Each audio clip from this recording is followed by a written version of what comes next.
की करुणा मुंडे काय म्हणतात बघा. धनंजय मुंडेंचं 100% कमबॅक होणार असल्याचं करुणा मुंडेंनी म्हटलेलं आहे. धनंजय मुंडेंना मंत्रिपद मिळणार असल्याचा विश्वास देखील करुणा मुंडेंनी व्यक्त केलेला आहे. त्यामुळे आता जर माणिकराव कोकाटे यांचं मंत्रिपद जात आहे, त्यांची आमदारकी रद्द होते, तर त्यांच्याऐवजी त्यांच्याकडची मंत्रिपदाची जबाबदारी कोणाला दिली जाणार याबाबत आता धनंजय मुंडेंचं नाव पुढे येत आहे.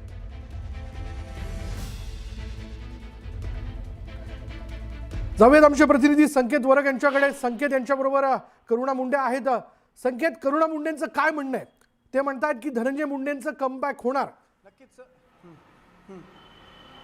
नक्कीच सर, एकीकडे आपण पाहिलं तर माणिकराव कोकाटे यांच्यावरती अटकेची टांगती तलवार पण आहे, त्यांचं मंत्रिपद पण धोक्यात आहे. पण दुसरीकडे जर आपण पाहिलं, धनंजय मुंडे सध्या दिल्लीत आहेत, अमित शहांची भेट घेतली आहे, त्याच्यामुळे कुठेतरी शांतीत क्रांती करण्याचा हा प्रयत्न आहे का?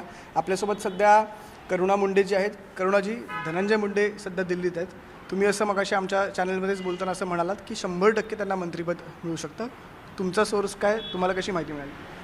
मला 15 दिवस अगोदरही माहीत पडलेलं आहे की अजितदादा आणि धनंजय मुंडेची ज्यावेळी बैठक झाली आहे, त्या बैठकीमध्ये हे सगळं जे कटकारस्थान आहे आणि पूर्ण स्क्रिप्ट लिहिलेली आहे आणि ते स्क्रिप्टचे अनुषंगाने आणि अगोदर माणिकराव कोकाटेजी जे आहे त्यांच्या जे कोर्टाची ऑर्डर असताना त्यांना मंत्रिपद देण्यात आला आणि इतका मोठा संघर्ष आम्ही केलेले आहे, तरी पण त्यांचा राजीनामा घेतला नाही. राजीनामा घेतला तरी पण दुसरा विभाग त्यांना दिला. पण आज परत ते लॉबिंग सुरू झालेली आहे, प्रयत्न सुरू झालेला आहे.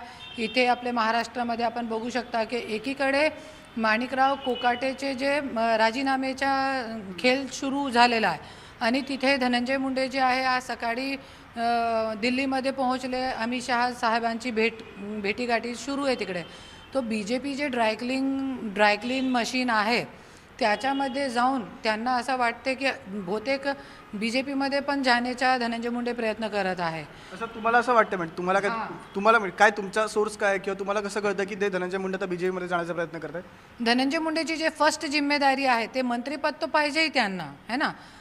पण जे BJP ड्रायक्लिनिंग मशीन आहे, आज धनंजय मुंडेची सगळ्यांपेक्षा मोठी जिम्मेदारी जी आहे ते वाल्मिक कराडाला बाहेर काढण्याची जिम्मेदारी त्यांच्या खांद्यावर जास्त मोठी आहे.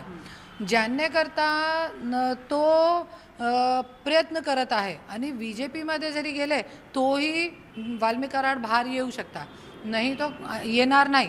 आणि जसं आपण सगळ्यांनी बघितलेलं आहे की BJPने खूप मोठे भ्रष्टाचारी लोकांना आपल्या पक्षामध्ये जगह दिलेली आहे.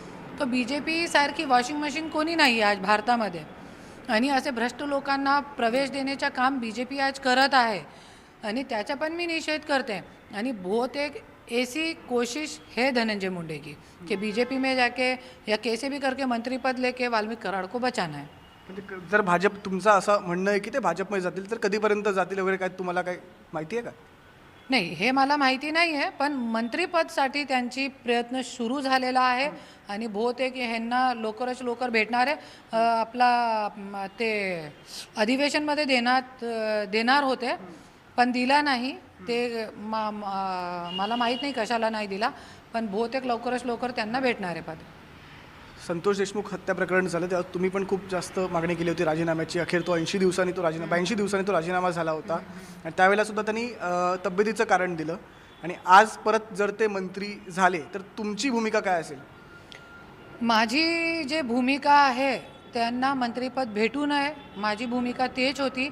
आणि जे पुढची माझी भूमिका आहे, जरी त्यांना मंत्रिपद दिला तर मी काय करणार पुढे, माझा पक्ष जे स्वराज्य शक्ती सेना आहे ते पक्ष माझा काय करणार, ते जे भूमिका आहे ते मी शनिवारी पत्रकार परिषद घेऊन स्पष्ट करणार आहे. नक्कीच.